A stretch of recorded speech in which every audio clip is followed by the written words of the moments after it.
Welcome to the Ag Culture Podcast, where we cultivate tomorrow by inspiring agripreneurs and ag innovators through real-life global perspectives in agriculture. I'm Paul Windemuller, your host on this journey of exploration and growth. On today's episode, I had the opportunity to highlight two agripreneurs in ag education in my community. They're part of an organization called the Critter Barn. One of the folks that we highlight, her name is Mary Rodschaefer, and she has the original founder of the Critter Barn, which is an educational farm for children. She started that. She was a teacher and had a passion for teaching kids through agriculture and through animals, and started this farm nonprofit at her house. And it grew from there over the last, I believe it's been about 30 years now. I don't know if we get that in the podcast here, but it's been quite some time in the community. It's grown to something quite large. It's now a 36-acre teaching facility in our community. And Tony McCaul is who I'm interviewing today. He is the executive director for the Critter Barn, and he has also been in our community teaching agricultural education for quite a while, and took on this role in the past year, taking the baton from Mary and growing the Critter Barn into pretty big enterprise now. So we're going to get a little bit more in depth in what the Critter Barn is up to, some of Tony's philosophies, and seeing a perspective a little different, not in business, but in a nonprofit organization doing some great things in agriculture. So I hope you enjoy this episode.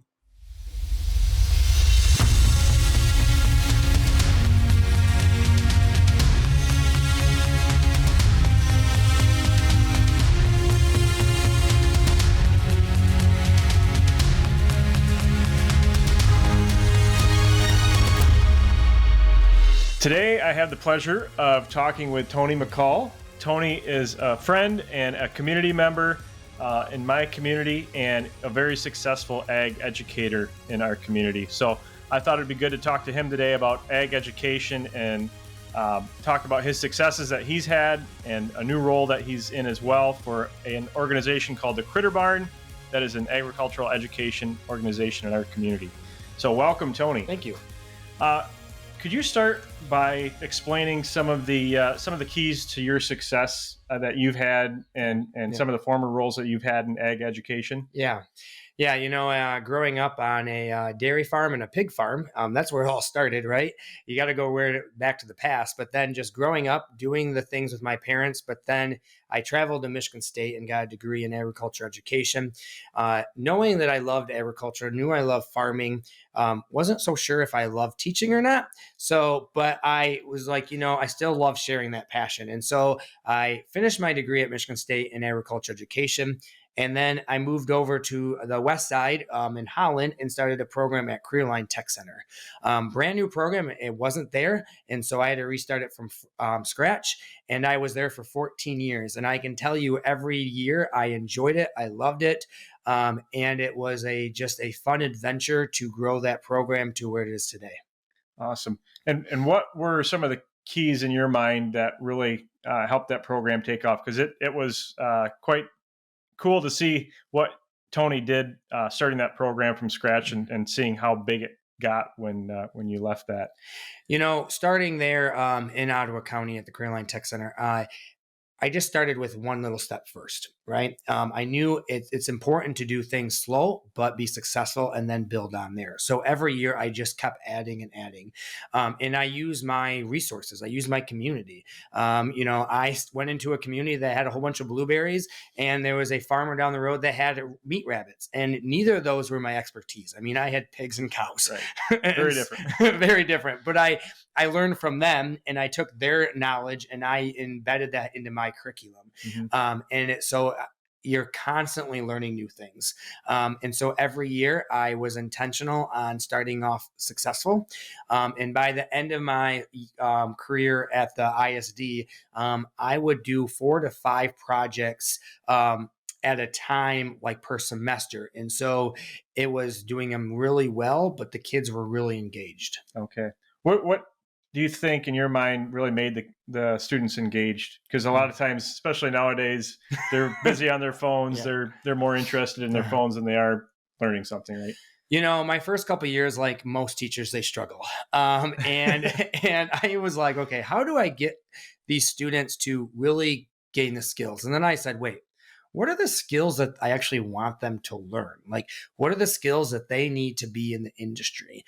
And after my second year of teaching, I kind of was like, okay, how do I need to restructure my program? And one of my high school friends, he wrote just simple article, and it was like 70-20-10, and it was, how do you learn? And it was 70% is doing, 20% is sharing out with your colleagues, and 10% is formal, like college. And so I was like, okay, how can I take a model like that and embed that in my classroom? And that's what I did. I created the 70-20-10 rule, where I focused on the projects and I got the kids engaged in the projects. And so a lot of our education system, because of the way it's just structured, is they're in a textbook and they're taking notes. And so I really threw that out and I got rid of the textbook. And I said, okay, so I want us to go out in the barn and we are going to actually, if it's the broiler chickens, raise our broiler chickens, or raise our pigs and do artificial insemination and do ultrasounds and deliver them. Like, I wanted them to be engaged. And then, so they were doing the activity, but then they would share with their colleagues, with their classmates, what they learned. And then I would test and quiz on that. So, and then, going back to earlier, what skills do I want them to gain? And so I wanted students to go in the career ag industry to understand, like, record keeping, problem solving, be able to learn on the job, okay to try new things and okay to mess up, but learn from those. And so that's the culture that I really tried to thrive or build so that they could do that. What are some of your favorite couple examples of your favorite stories of students, past students that you had that went on to do things in agriculture? Over the years, Ottawa County has a lot, like 17 different schools. And I would have farm kids that, grew up farming, but then I'd also have the student that was from the subdivision that maybe never touched an animal before. And so I think my best experiences is like the kid that never touched an animal, but then at the end of the year, they're raising animals. And there was one family in particular that I can think of. I had actually all 4 of their kids. One of them right now is actually just about to finish vet school. The other one is there's another 2 are actually at Michigan State for animal science, and the last one is actually for ag business. Wow. But the parents joke with me. So Tony, before the kids took our class, we just lived on an acre, and then they sold their property and bought 5 acres. So they started having a hobby farm in their backyard. Not farmers at all, but they all started to take the stuff that they were learning in class. So they got some goats, they got a cow, and they were starting to raise animals at their house. That's a success. Yeah.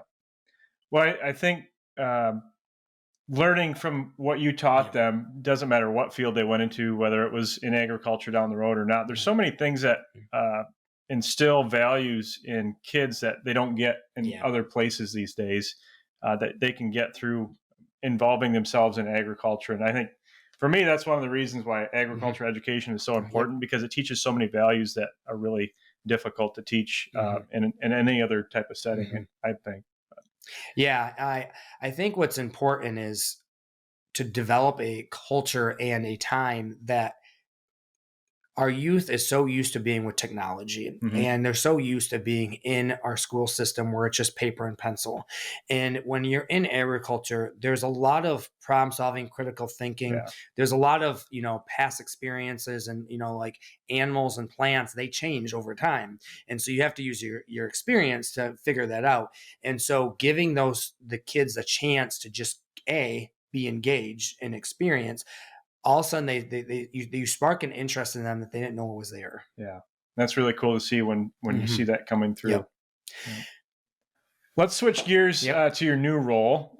You started 9-10 months ago now. in your new role as executive director for a community organization called the Critter Barn. Yep. Could you explain a little bit about the Critter Barn and the history of it? Yeah. So I have the privilege of being the executive director of a 36-acre nonprofit Christian-based agriculture education farm. And, I stepped in this role about 9 months ago, and I've known Critter Barn for the last 14 years because they were not that far from my old program. Mm-hmm. And I was on the board for a few years, and I stepped off. And then when they moved from Mary's 3 acres, so the founder, she had 3 acres, and it was in her backyard. And this vision of this nonprofit farm just outgrew her 3 acres. And so they moved to a 36-acre farm. And so now I get to step in as the new executive director and help take her vision, which is agriculture education through faith, and give it to the community. Yep. And in your new role, what are some of the challenges that you faced when you came on board? It was kind of at that transition period for going from the small farm to the large farm. And what are some of the challenges that you face in that new position? As they went from the 3 acres to 36 acres, and a lot more animals, a lot more building, a lot more staff. Like any organization that is growing, you really have to figure out, where you can be efficient at, and practices kind of need to change. And I think that is where I'm currently at, is I'm kind of stretching our organization. Mary, the founder, is a phenomenal lady that really has a vision. This new operation was just outgrowing the old practices. And so coming in and looking at how can we streamline, how can we make things more efficient, how can we look at our budget and look at what we're doing with it. Every animal on that farm costs money. Right. And so now it is like looking at, okay, what is our educational experience? What are we getting out of our investment on return? And really figuring out how are we maximizing all of that? Because this organization that we're working with, it is a nonprofit that we do support from donations, but more than that, trying to become sustainable. And from that sustainable model, looking at how can we do programming, how can we do special events that actually bring in money that can actually support this organization. One thing that I think you have to understand and know is agriculture is becoming a lost art. Yeah. And more people want to know that art. And so I kind of chuckle sometimes when I told some people that, like, this farm is kind of like a zoo where these animals are kind of exotic to a lot of people. I mean, I laugh because my grandpa would be like, really, what? A dairy cow is an exotic animal? I know. But the experience to kids is. Yeah. And so being able to offer that to kids and even to the public, and for getting a chance for them to want to have that experience and know where their food comes from. And so, we offer summer programming and really enhancing that experience. Same thing I did in my classroom, but now looking at in this organization, what are the youth? What are the adults? What are they walking away with? And I think that is a new model that hasn't been done in agriculture across the United States. But I'm excited because I think this is a model that could get some leg and people could look to us for the future of really getting people to know where their food comes from. So what sets your programs apart really from maybe the extension programs or some of the other FFA type programs in your mind? So I think there's really 2 main factors. One is, working in the school system for 14 years, also being in 4-H. We are a nonprofit Christian-based organization. And I think that is the biggest standalone, because we do have, yes, we teach agriculture education, but we have a faith-based component as well. So that is the big thing. But then also, we are a year-round operational farm that really has 3 pillars. The first pillar is education. So from preschool all the way to adult learning. And that is all different levels. It's a one-time visit to it's a very intentional programming to we have public hours. We have so many public that come in for a mission. And so there's not a lot of organization that's a farm like a zoo that the public come in and get exposed and get to have engagement with our farm animals. Mm-hmm. And then the third one is our community outreach. And so that is, you could be your 4-H or it could be your extension FFA, but that is going to all different groups. We had a foster group that came and did videos on our farm to hopefully get the kids adopted because of the ease of the animals. 2, we had 10 people that came and sat at the farm and did art. And so that community looks like all different venues and avenues. It's people coming and hanging out at the farm. Mm-hmm. And so, 4-H extension, they usually have one focal point, where our organization is so much more broad than that, a lot more facets to it. Almost like a community hub, really, It around is. agriculture. It is. And it's funny wearing the hat now, and this has been a challenge for me, is, being a teacher, I had, to teach about farming and then keep my animals and that part running. But now I have to worry about the public. Yep. But then we also have tourism. So I'm part of that whole community, because how do you get people into your farm? And then you have, your ag business, but then we're selling product. Yeah. And so I have to follow all the legal stuff on that. And we're offering camps. So I have to follow all the legal stuff through the education department as well. And so it's every day, it's like, okay, what hat am I wearing today? It's a lot to manage, huh? Yes. In your mind, 5 years from now, what's Critter Barn look like? In 5 years, I hope that our entire organization is built. So when I started, it's only half built. So I'm working really heavily on building all the facilities that we need to finish. But so that's all built. But then our programming is so enriched that every day on the farm, we have public there that is getting engaged. Mm-hmm. And then people are walking away having just another appreciation of where their food comes from. And we can then send people out into the community, out in different parts of the United States, even the global community, about how to help people raise food. Awesome. I love it. And the juncture you're at facilities wise right now, you're really looking at kind of something that's innovative. I don't know if there's any other farms in the US, but production facilities specific to each kind of big sector that's in our county. You want to speak a little bit more about that? Yeah. So, the thing about our farm, if you get a chance, you got to visit it, because our farm is like no other. So you have I'm going to call it the petting feel, and that's important. So we have, potbelly pigs, right? We have actually cats on our farm. We have baby chicks and rabbits, and that gets the public in the door. So you have your therapy companion animals, but then we also have our production animals. And so you need to have both, so people can understand. And our production barns is actually going to be a true production. So right now I'm in the works of building a layer barn that's going to have 500 chickens in it. But because of biosecurity reasons, the public will be behind glass. And so there's going to be a display room. They're going to be able to walk through, see the chickens in a cage-free system like industry does, move around the corner and see the eggs come on conveyor belts, continue around the corner and see the eggs going on conveyor belts to be washed and then packaged. So then we can sell those to the local community. Yeah, that's an awesome concept. I don't think I've seen any other farms in the U.S. like that. So that's a really cool thing to see, and I'm really excited to see those barns come to fruition. And one aspect of our organization, I think, is unlike other organizations, and I've been involved with a lot of different organizations, is we have something that's called Critter Crew.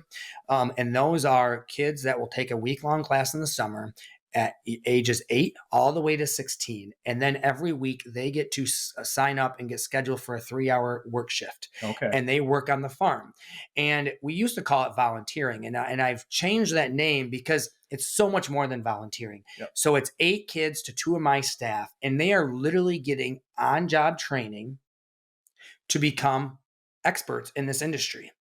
And so, it is measuring out the feed, it is cleaning the pens, but then also looking at animals and learning animal behavior. And, we have 30 sheep that are going to be lambing any time right now. And so we have over 400 kids on our Critter Crew roster right now, and they are doing chores and they're walking through our commercial sheep layer or sheep barn, and they get to see 30 ewes.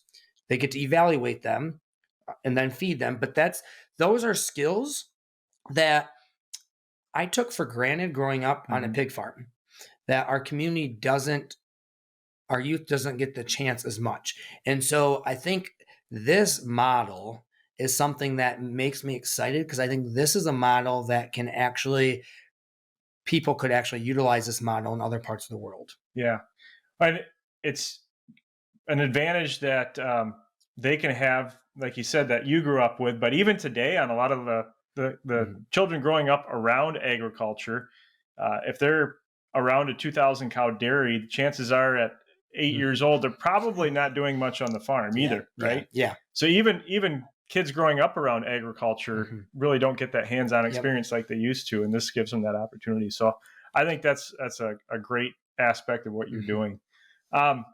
Could you explain? So you're the executive director. You're handling the operations, the day-to-day of this organization. There's a board of directors that you answer to, right? Yep. Can you tell us a little bit about how you found that, and maybe some of the things you've learned by working with a board? Yeah. Working in the school system first, right? It's a lot different type of organization. It's just structurally different. The big thing is you have state curriculum, but, I had a board of directors there as well, but really had to follow the state stuff, which is what my principal had to follow, right? So then stepping into a nonprofit where I am running the day-to-day operations and I have the board that I report to. I think the biggest thing is just the transparency, like what is happening on the day-to-day stuff, because I truly believe that the board is there to governance and give direction to me to lead this organization. And so it's my job to give as much information as I can of transparency of what's happening, so that the board then can know how to make decisions to give governance. And so it is a total team approach, where it's very important, because they can't make informed decisions if they don't have all the information provided. Right. And so I think that is the biggest thing is, and I tell my staff this as well, we all have the same common goal. And so if we can keep that in the front of us, our common goal, but then show all the different opportunities, if we can focus on the common goal, then we might not always agree. We're not going to always agree on all the day-to-day stuff. Right. But we can all agree that we are serving and moving forward because of the goal. Yeah, that's great perspective. Anything else that you've really taken away from working with a board of directors that any business, anyone that's running a business could use and take home? I think there's two things that come to my mind when you ask that. One is, I want people to remember that I am stepping in after a lady has ran an organization for 33 years in her backyard. It was her dream, her vision. Okay. And so you have to have empathy for that person. You have to understand the history and the knowledge, and you have to come in with grace and in the willing to learn first. And be willing to be the back seat, willing to step back and see, okay, let me see how you did things. I think that's the most important. So with anyone, I think it's important, where are you stepping in that organization? And then second is learning the strengths and weaknesses of your board, and who can really help you in the different levels that you need. Because again, that common goal, it's really important to realize who is the person that is your IT person, right? This past week I had an IT problem, right? What skills can you leverage from those people, right? Yes, exactly. And who is just gifted in this area that can help the organization move forward. And also, I think what's really important is your board president, but then you as executive director really set the culture of the board. And so what information are you going to give the board, and what's going to be your ask and your needs? Because if it is all like negative, that's what you're going to get out of it. But then if there are some concerns, you got to address them. But what's the highlight? What's the positive stuff moving forward as well? So I want to change gears a little bit and talk more personal to you. What really drives Tony? That's always a hard question, right? What drives me is truly my love and trust in Jesus Christ, the faith. My Lord and Savior. That really drives me. But every day, I wake up.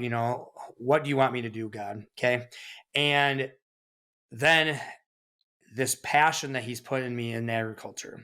From day one, growing up on a farm. And just wanting to share my passion with others. And so I know those are the two things. I know sometimes you can step back and be like, wow, what's happening in our world today?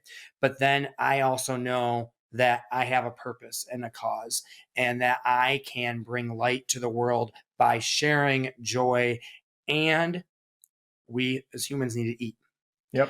And so I can educate and share that as well. Yeah. And so I've adopted both my boys. And so going through that process, seeing my family farm, seeing what I can do to bring the two boys to work at Critter Barn with me and show that passion of love that I have with them, I think is just one of those things that really drives me, that I can hopefully leave a legacy with others about the importance of taking care of agriculture, God's creation. That's what reason I wake up every day. Yeah, I think it's pretty easy to see anyone that meets you and talks with you for a few minutes that how important your faith is to you and how passionate you are about agriculture. So that's great. What has been or who has been the biggest influence in your career so far, and why? I look back and I think of all the people that have been impacted, right? I can think of a professor, Randy Showerman at Michigan State, that was just during that time of my college career, he believed in me. Okay. But then, if you think of your childhood, I can think of my dad and my mom and the skills they taught me every day. And they're still a very part of my family and involved in everything I do. But then I think of like my grandma that has passed, and she lived until she was 92. And she was just one of those people that worked on the farm every day, got out, never complained.